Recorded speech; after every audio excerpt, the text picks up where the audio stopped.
तो हम लोग देख रहे हैं rich dad poor dad book. पिछले वीडियोस में हम लोगों ने सबक 1 को ख़त्म किया था। सबक 1 में हमने सारा कुछ सीखा कि सबक 1 से हम लोगों को क्या क्या सीखने को मिला, वो सब हमने पिछले वीडियोस में देख लिया। आज से हम लोग शुरू करेंगे सबक 2।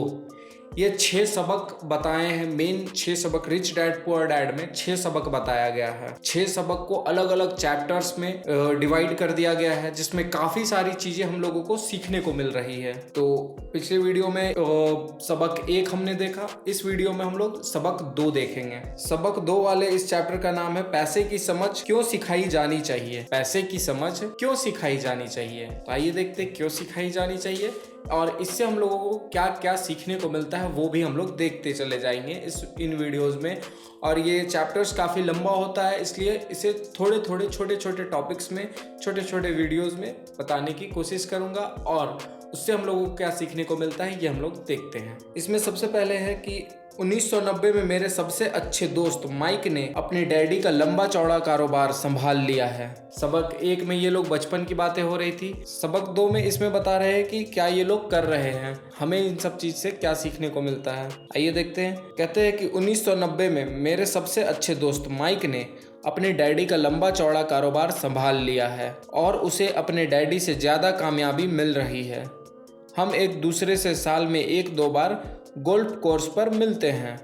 वह और उसकी पत्नी इतने ज़्यादा अमीर है कि आप इसकी कल्पना भी नहीं कर सकते। अमीर डैडी का साम्राज्य बहुत सुरक्षित हाथों में है और अब माइक अपने बेटे को उसी तरह सिखा रहा है जिस तरह से उसके डैडी ने हमें सिखाया था।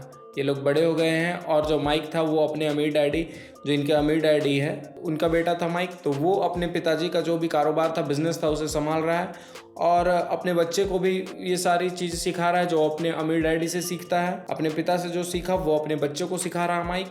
और ये लोग आपस में, रॉबर्ट कियोसाकी और माइक दोनों दोस्त हैं, तो दोनों साल में अब 1-2 बार ही मिल पाते हैं क्योंकि बड़े हो गए हैं, अब काफ़ी सारी दोनों का बिजनेस हो रहा है, तो साल में 1-2 बार ये लोग गोल्फ कोर्स पर मिलते हैं। फिर क्या 1994 में मैं 47 साल की उम्र में रिटायर हो गया और मेरी पत्नी किम उस वक्त 37 साल की थी। रिटायरमेंट का यह मतलब नहीं है कि हम काम नहीं करते हैं या आगे काम नहीं करेंगे। इसका मतलब यह है कि जब तक कोई चमत्कार ही ना हो जाए तब तक हम काम करने या ना करने के लिए आज़ाद है। इसका कारण यह है कि हमारी दौलत अपने आप बढ़ती रहती है। ये लोग रिटायर हो गए। रिटायर होने का यह मतलब है कि पैसे के लिए ये लोग अपने मन के हिसाब से काम कर सकते हैं। ऐसा नहीं, ये लोग बिजनेस ऐसा बना करके रखे कि वो लोग वहाँ पे काम नहीं भी करेंगे तो भी इन लोगों का पैसा बढ़ते चला जाएगा। तो इस तरह से ये लोग अपने बिजनेस को सेटअप कर चुके हैं जिससे कि ये लोग काम नहीं भी करे तो भी पैसा आएगा, काम करे अपने मर्जी के हिसाब से। इसे कहते हैं रिटायरमेंट। रिटायरमेंट ये नहीं कि रिटायर हो गया पैसा नहीं कमा रहे, पैसा कमा रहे हैं लेकिन काम से रिटायर हो गए हैं कि काम अब अपने मर्जी से ये लोग कर सकते हैं। मुद्रास्फीति की दर से कहीं ज़्यादा तेज रफ्तार से हर साल 6% के हिसाब से महंगाई बढ़ता है, तो उससे कई ज़्यादा परसेंट में इन लोगों का दौलत बढ़ रहा है। मान लीजिए 6% अगर महंगाई हर साल बढ़ती है तो इन लोगों का दौलत 12%, 18%, 20%, 24% ऐसे बढ़ रहा है इन लोगों का दौलत।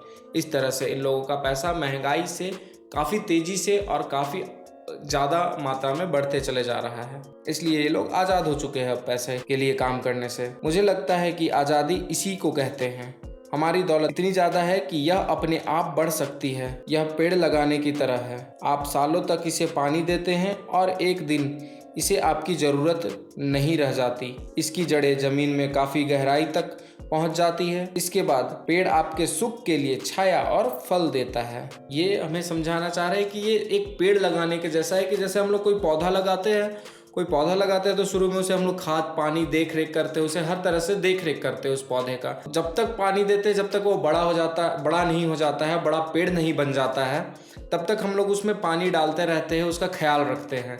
और जब वो इतना बड़ा हो जाता है कि वो फल देने लगता है और उसे फिर हम लोगों के पानी की ज़रूरत नहीं होती है, क्योंकि जब पेड़ बड़ा हो जाता है तो कभी हम उसको पानी देने नहीं जाते, क्योंकि पेड़ का जड़ इतना गहराई तक चला जाता है नीचे कि वो अपने आप पानी एब्जॉर्ब कर लेता है और उसे फिर किसी की ज़रूरत नहीं होती है।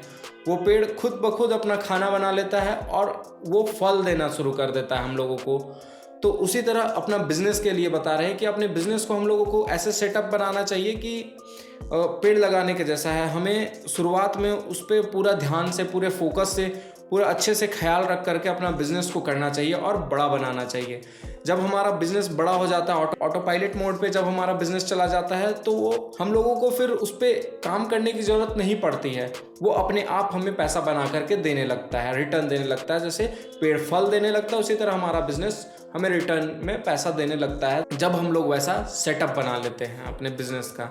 तो इसी तरह से हम लोगों को अपने बिजनेस का सेटअप बना लेना चाहिए, जिससे हम लोग रिटायर हो सके। पैसे के लिए अब हम लोग नहीं भाग रहे हैं, उसे रिटायरमेंट कहा गया है। तो आप अपने हिसाब से सेटअप बना सकते हैं। आजकल के बच्चे आजकल देखा जा रहा है कि 20-25 साल में ही कोई रिटायर हो जा रहा है, कोई 60 साल में रिटायर हो रहा है, कोई 30 साल में रिटायर हो रहा है, कोई 40 साल में रिटायर हो रहा है।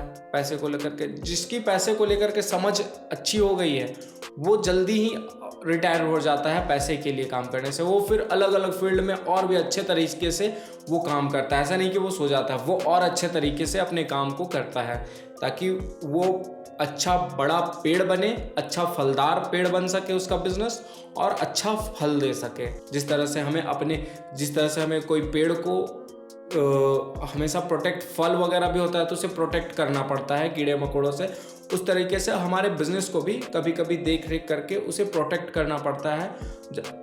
जब वो फल भी देने लगता है, तब भी हम लोगों को अपना बिजनेस उस तरीके से बनाना चाहिए कि एक दिन हमारे बिजनेस को हमारी ही ज़रूरत ना पड़े और वो ऑटोमेटिक फल देने लगे और बड़ा हो जाए।